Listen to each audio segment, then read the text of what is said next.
professeur de chant emblématique des premières saisons de la Star Academy, Armande Altaï a accordé une interview aux Parisiens, samedi 23 décembre, révélant ce qu'elle a fait de l'argent qu'elle a touché grâce à l'émission.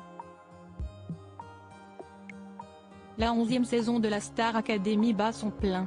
Depuis le 4 novembre dernier, les élèves de cette promo enchaînent les cours et les primes, et cette semaine, c'était séance nostalgie au sein du château de Damary-les-Lys.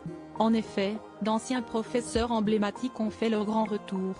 Le chorégraphe Kamel Ouali, l'éducateur sportif Christophe Pinat, le professeur de théâtre Oscar Sisto et évidemment la célèbre Armande Altaï sont venus prêter main forte aux 7 candidats toujours en compétition. L'occasion pour la professeure de chant de donner son avis sur les différents élèves.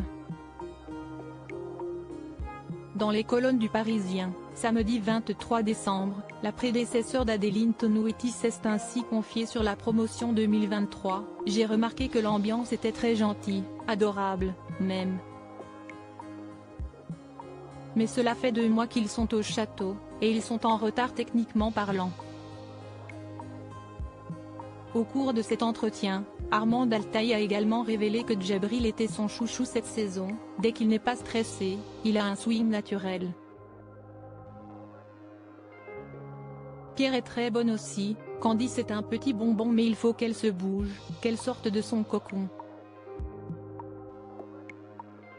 Il y a des impôts terribles qui tombent ainsi, la fameuse professeure de chant a semble-t-il apprécié ce petit retour en arrière. Il faut dire qu'à l'époque, elle avait su marquer durablement le public. Et l'émission avait aussi été un véritable tremplin pour elle puisqu'Armande Altaï avait confié gagner jusqu'à 20 000 € par mois pour distiller ses précieux conseils. Un salaire plus que confortable qui lui a permis d'éponger ses dettes, comme l'a expliqué dans Le Parisien, « Ce que j'ai touché dans l'émission m'a permis de régler des dettes et de faire quelques travaux.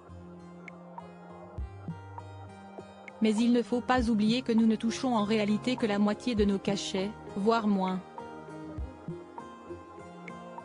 Il y a des impôts terribles qui tombent et qui, à mon sens, ne sont pas mérités, a-t-elle confié.